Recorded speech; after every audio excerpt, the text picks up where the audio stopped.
So today I'm going to present System Palette with Dominic and Alessandro. This is one of the core substrate frame palette. So substrate palettes, the frame palettes basically like they were divided into the two sections. So one is there are some core palettes and there are some functional palettes. So basically core palettes like frame system, frame support, they are integral to the substrate to runtime and provide core functionality that other palettes depend on.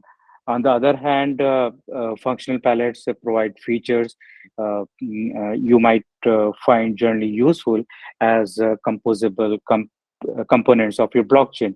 So these functional palettes are pre-built and freely available to enable the community to share, uh, reuse, and improve the interfaces to address common use cases. So, System Palette is the part of the substrate core palettes. In this learning session, we'll be covering Frame System Palette. System Frame Palette it provides a low level access.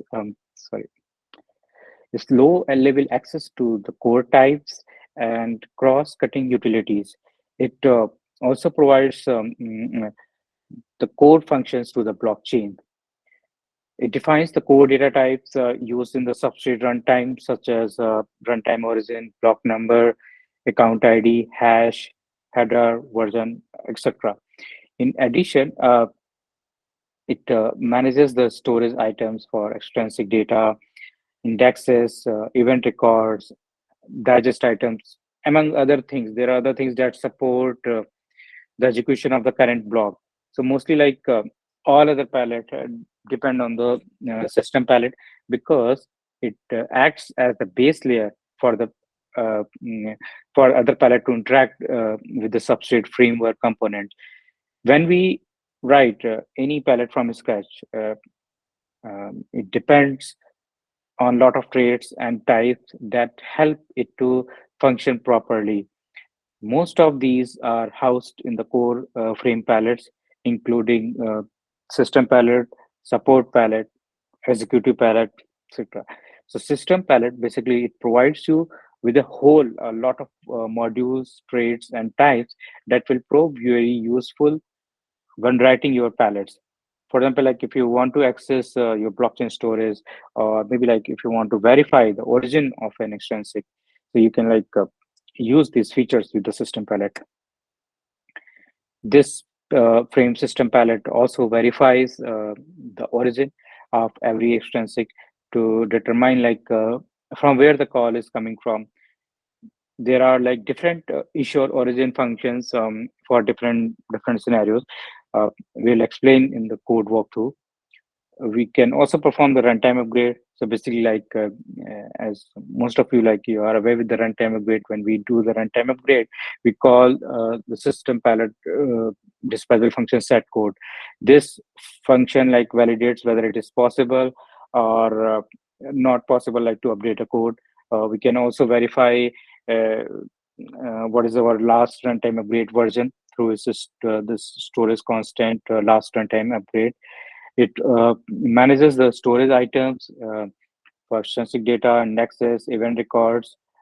It handles the low-level tasks like depositing logs, basic setup, and takedown of temporary storage entities and access to the previous block hashes. Move to the next slide. System palette also provides the sign extensions. So sign extension basically it allows you to perform the logic that pertains to validating the transaction received from the network or transaction pool. And also it allows you to run some logic before and after an extrinsic is executed. So system palette defines 6 sign extensions. Check weight basically checks the weight and the length of the block, and also it ensures that it does not exceed the limit. Check nouns basically it checks the nouns of the transaction. Check era, which basically also contains like a single payload of the type era. check genesis, basically it checks the provided genesis hash of the transition. Check spec version, basically it checks whether the runtime version is same as the one which was used to sign the transition. Check tx version, basically it checks the transition version is the same or not with the previous one which was used to sign the transition. It also like has a converting trait in its configuration lookup, which has the trait type static lookup. This takes the source type and converts into the account ID. So basically, the static lookup trait is just to describe some logic which converts from one type to another. So moving to the next one, if we talk about the dependencies with the other frame palettes, as I mentioned earlier, like system palette is not depend on any other palette. However, all other palette depend on the system palette.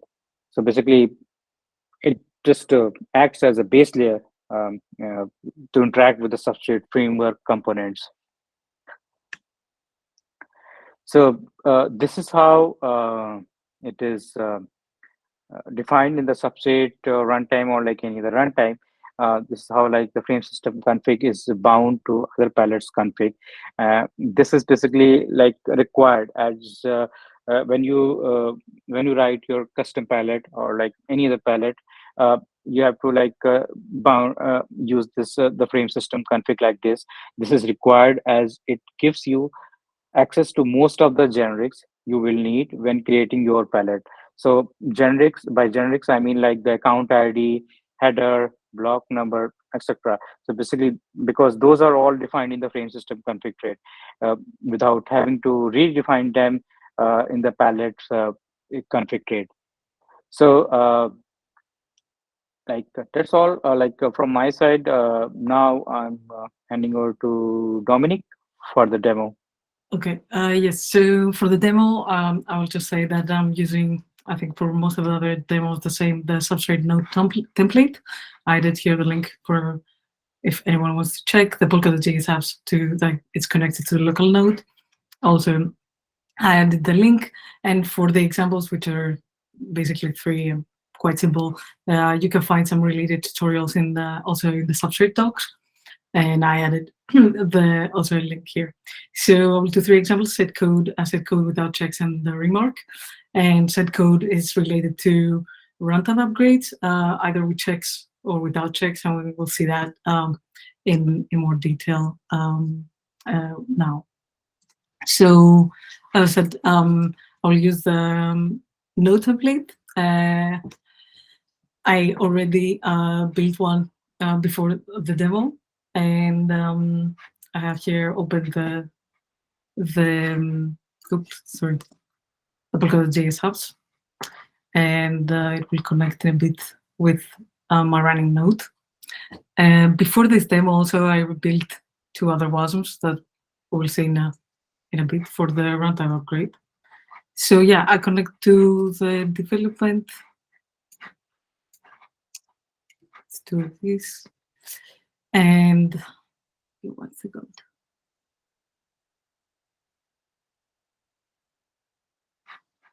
Yeah, so yeah, what I want to show is the set code call from the system palette. This call is used like I said, when we want to do a runtime upgrade. A runtime upgrade is done usually when you do a change in the code. So you can do a runtime upgrade while your chain is running, and that's why there is also called forkless. And you can do it to change the code, like adding a pallet, and then rebuild and have a new WASM, and then update your code on the fly. Usually this happens through governance. It's a proposal is submitted, and then it's passed, and the code is updated. But for the sake of this demo, I will use sudo, and I call sudo unchecked wait. That simulates, let's say, to simulate the governance I choose unchecked weight and not sudo because with this, it gives me an extra parameter where I can set the weight. And if I set the weight to 0, then I can, uh, in sort of a way, like I can give the block indefinite time to compute the call, and there's no limit, let's say.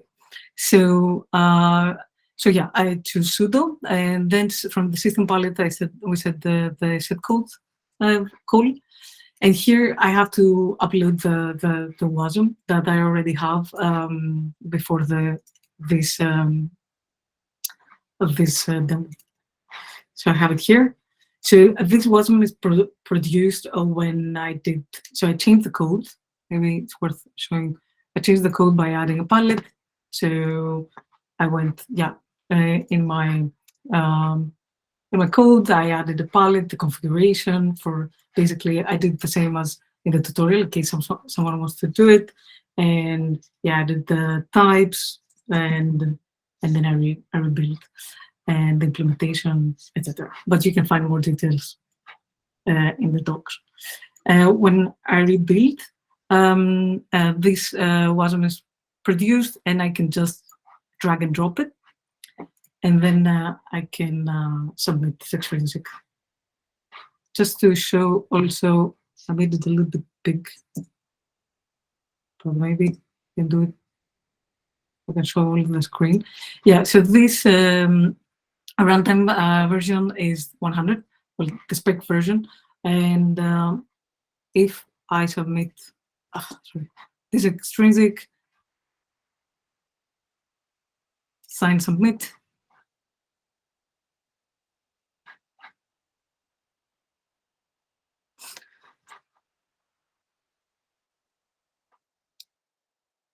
takes a while. Okay, so it's successful. Here we can see only the sudo code, but if we go in maybe 37, no, 38, no. Well, in one of the blocks, it's here. We have code updated, and we can see it also in the spec version. It's 101 now, and we cannot see the events because, as I realized yesterday, all actually system events are filtered in Polkadot apps, so they will not be printed in this area. So yeah, this is the one call from the system palette, the set code. So the second one is set code without checks. So the main difference between these two calls is that the set code actually does some checks before the extrinsic path submitted. It's just checks that the spec name is the same, and in this WASM that you try to upload, the spec version is increased. If it's the same, it will not. The extrusion will fail. And I can actually show that if so I try now to resubmit with set code the same WASM. This WASM, the spec version is again 101 and should not it should fail. Yeah, so here it says error system spec version needs to increase, and as expected. And so that's correct, but there's another call, the set code without checks, which is the main difference with set code, is that doesn't do any checks on the WASM that you're trying to upload. So if I try to upload the same, it'll just correctly use. So I have to refresh.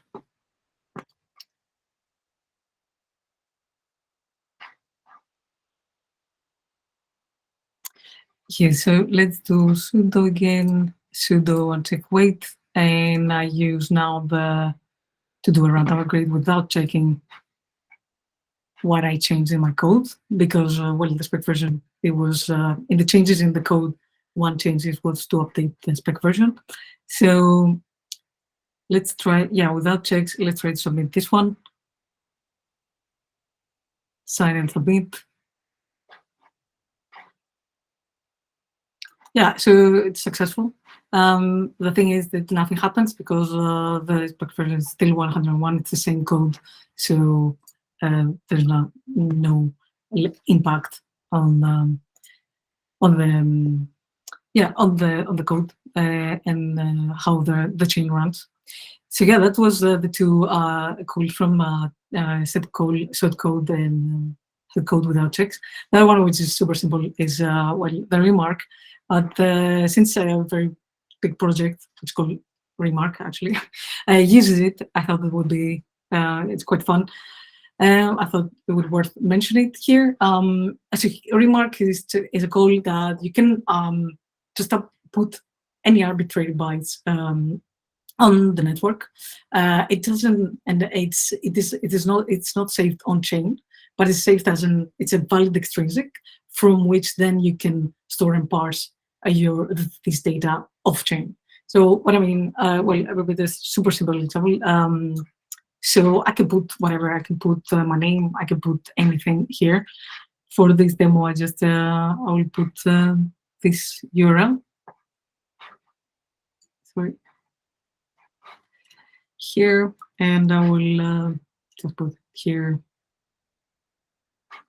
Sorry, it's not file upload. I'm sorry. I have to put I just put a URL, and I will just submit this transaction.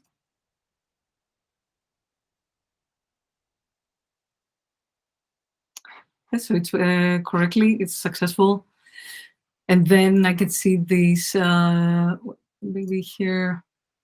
Say extrinsic. Wait, in which block? Again, as I said, it's system call, so I cannot see it here. But maybe, yeah, no. Anyway, this was submitted, and so this is on the chain, this extrinsic, and everyone who can query the chain and query the specific block or any block that has remarks, they can actually find this extrinsic, and they can go either in Polkadot subs and decode this this hash. So what we can see is this hash, and then if we do it again with Polkadot subs, we can decode it, and we can actually see this URL. And just for the sake and the fun of it, we'll just show what this URL is. Yeah, it's Mario Kart. And that's it. Some simple examples just to show some of the codes in System Pallet. And I will pass it to Alejandro, who will show us the code walkthrough. For this code review, code walkthrough, deep dive, whatever you want to call it, I have prepared a few slides instead of like jumping into showing code. And hopefully it will do nicely. Let's see how it goes. First of all, I would like to start like showing the implementation of frame system config trait in Polkadot runtime, right? And we can see, like as mentioned by Ajus, that there is a lot of definitions here. All these like more generic types that are declared here will be like later on used by other pallets. Like in fact, like every frame pallet that is out there, like is tightly coupled with frame system pallet. So it basically has access to all this information, right? And also, like for example, pallets in Cumulus that are developed with frame too. So they also like are tightly coupled, at least with frame system, right? We can see like things like defining like the index. What is block number for this chain? What is hash? Which hashing function are we going to use? What are we understanding as account ID? And very, very basic things, right? Like basic in the terms of base layer, like definitions that after like a lot of other definitions will like use these ones. A lot of these definitions comes from primitives. Others are basically just defined in there. But there are very interesting things. As for example, we can see we can define what happens when we do a runtime upgrade. In this case, um, there is nothing declared for it. We could customize it if we want. Okay, um, which is a very nice segue to a little bit of a tip on the set code and set code without sex functions that Dominic has explored during the demo, right? Um, the the logic in these extrinsics, because they are extrinsics, is not like very complex. We can see that they just like check for the origin, and then like the one that does the checks calls like this can set code that does all the checking, and if not, both of them like uh, rely on the implementation of set code function for the trade on set code, right? That is the ones that we have seen on the trade before. System Pallet like has like a default implementation for this trade, because you might be thinking like, okay, but it was like empty, like there was nothing defined for it on the previous like implementation. Why are they calling, to some function here? Where is this implemented? Well, System Pallet has like a default implementation for it that if we don't need or we don't want any custom actions happening when we set the code, then we can just perfectly fine, right? These are two extrinsics of the 6 the whole palette has in total. Most of them just reserved for root origin side needs. So it's a palette that is not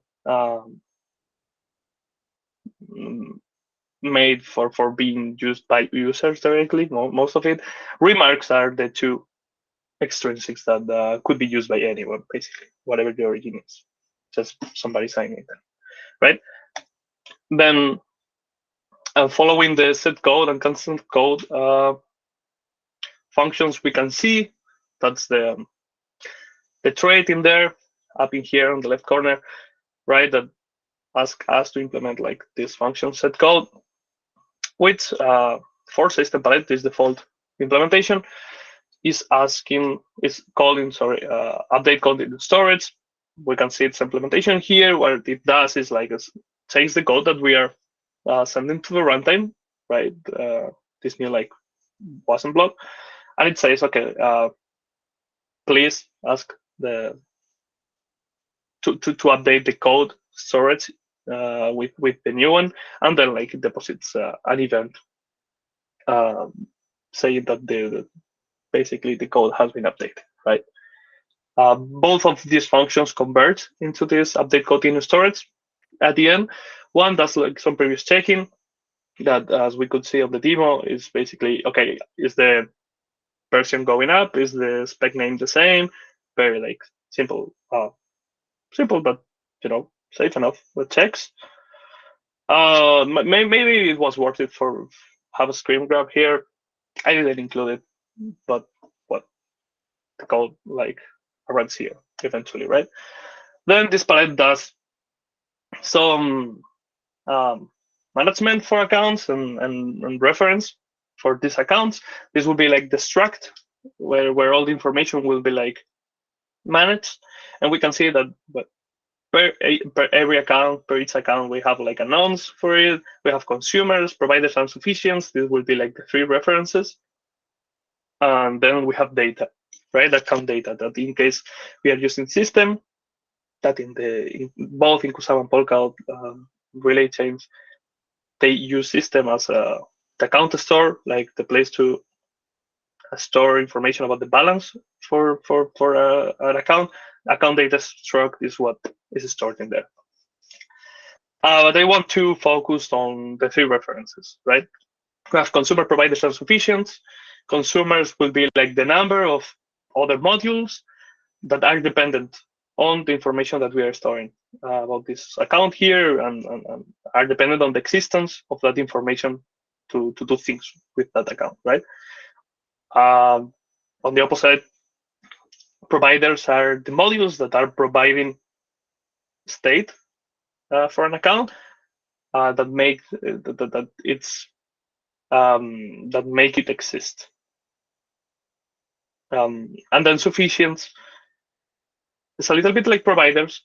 They provide like a state for an account, but in this case, that whole state that module provides is sufficient for the existence of this account. That means that even though, like, for example, if we are thinking in Polkadot or Kusama, even though like the account doesn't have or doesn't hold any balance, KSM or DOT, but there is like some sufficient state in other module that's enough information for that account to exist, even if DOT could be like under the existential deposit, right? All right, so let's have a look on how these references like are modified for consumers, and this is more or less the general like schema that for every reference we have an increment and decrement reference, in this case for consumers, right? We can see that it does like 13 check-ins, 13 checks, and then like other modules will be responsible for calling these public functions here defined on the systems palette when they want or they need to modify these references.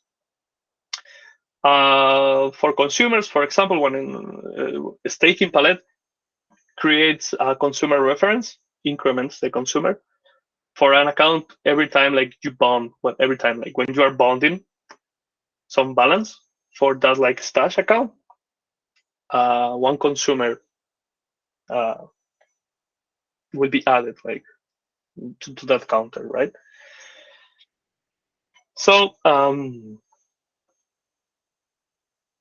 let's follow. Let's just keep up with this. Next one, providers. More or less some logic. For decrementing it, it's a little bit more complex or a little bit more extensive what we have. And one example of this one would be Pallet session, right? When we are like adding our Genesis session keys, like the first session keys of the system.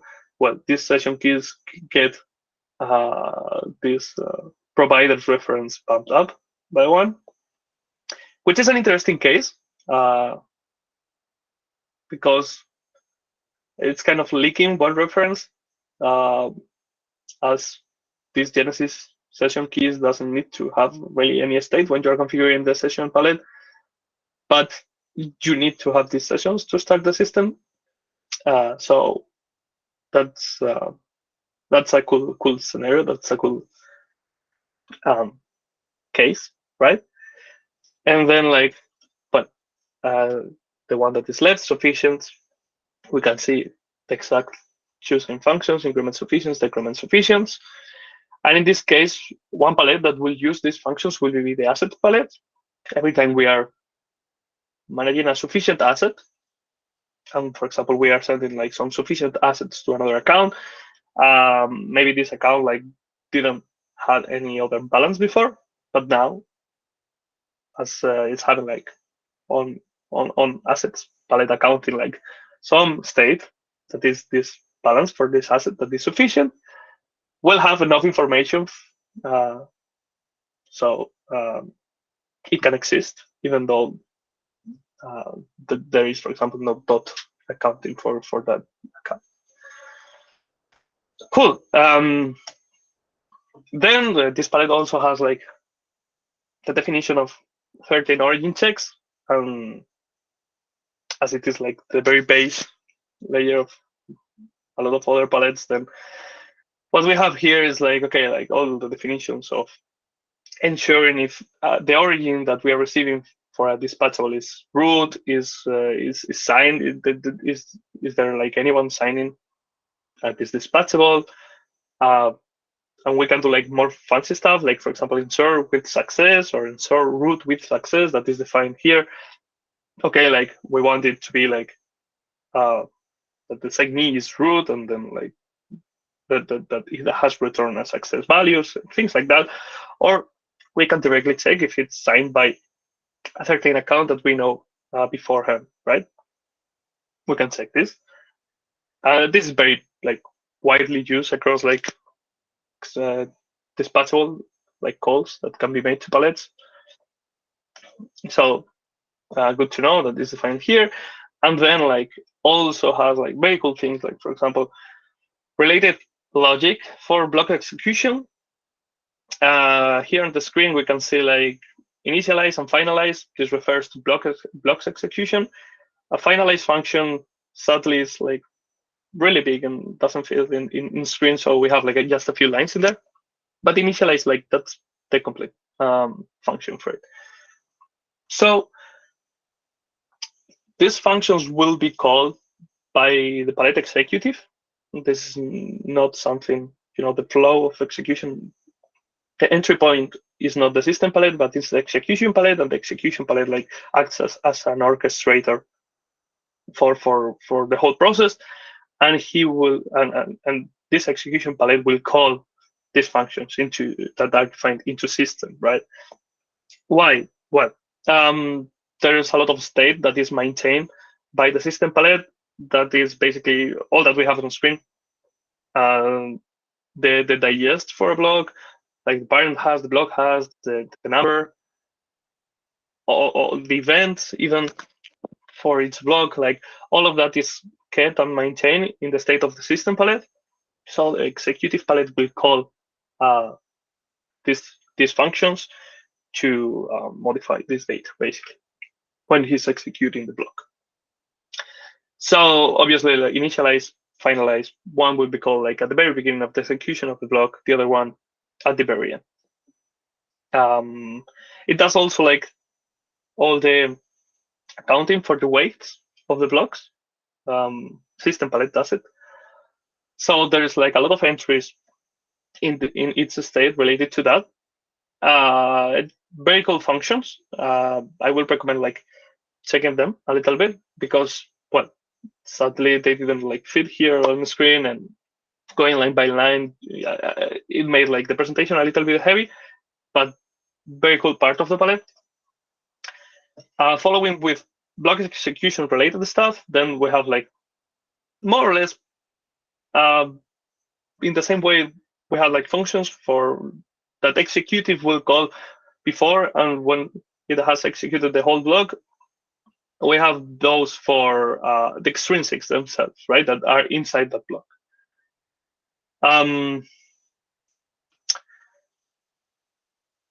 Here on the screen, three functions: node extrinsic, very first one here, node applied extrinsic, and then like node finished extrinsic.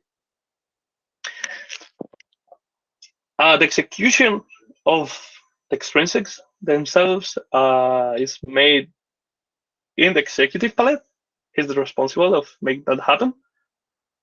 But executive palette will call node extrinsics before executing one extrinsic, node applied extrinsic after the extrinsic has been applied. I was just saying here, should not say, don't say anything that is wrong. That will like emit the proper event, like right, extrinsic success, extrinsic fail. And when that extrinsic is finished, then one call to node finish extrinsic. This will let now the extrinsic of that block has been called already, and it will like mutate the state of extrinsic count and extrinsic execution phase. Sorry. As mentioned, well, in the same way that the Pallet system maintains certain storage for blocks execution, it maintains like how many extrinsics per block there are. As you can see there, like the phase of the execution that extrinsic is in within the block's execution, right? And for the events, well, we have like another more functions, and like these are like helpers on the process, and we have like also like state kept here. Which functions we have on screen: deposit event, reset event, and deposit event indexed, which is basically where deposit event goes. As you know, like all the events are like clean per block. So reset event will be called for its new blocks.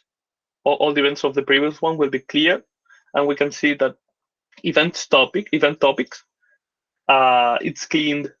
All the state in there, like it's clean for to make room for the next block, right, to happen.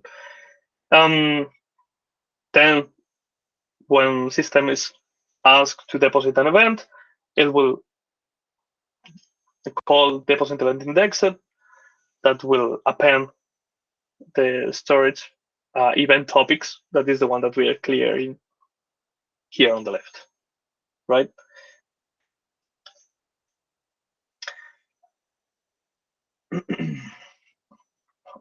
And just to make like a quick mention to the storage around the events, there are like three main like storage items: events, that is like this storage value here.